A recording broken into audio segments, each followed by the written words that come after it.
There is an important aspect of our salvation that we tend to overlook, something that we need in order to gain eternal life, and that is a strong desire for happiness. At the very heart of the plan of salvation is God's desire to help each of us find as much joy as we are willing to accept. Joseph Smith said, "Happiness is the object and design of our existence." The fact that all men were created to be happy was also taught by Lehi, who said, "Men are that they might have joy." The very purpose of our being is to have joy. What is the work and glory of God? To bring to pass the immortality and eternal life of man, a life that will give us a fullness of joy.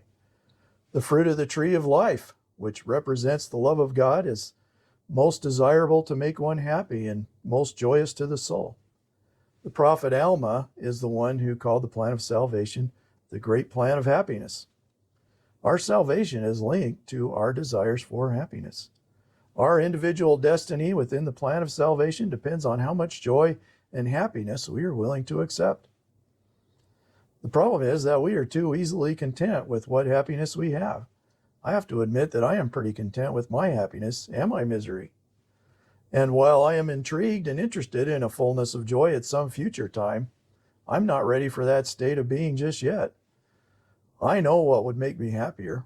We all know about patience, gratitude, love, and how it can change our disposition, but we've got our comfort zones. It takes effort to give up our discontent, our negativity, our self-righteous indignation.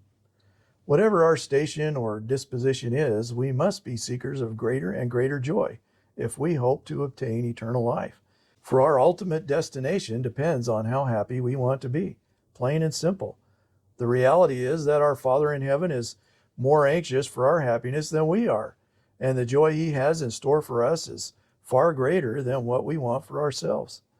Our contentment with our state of happiness or misery may be the biggest limiting factor of our salvation. If we think that we can go to the celestial kingdom in a state of miserable contentment, then I fear we must remain content in our disappointment. We have to want to be happy beyond our wildest dreams in order to gain eternal life, for they are one and the same.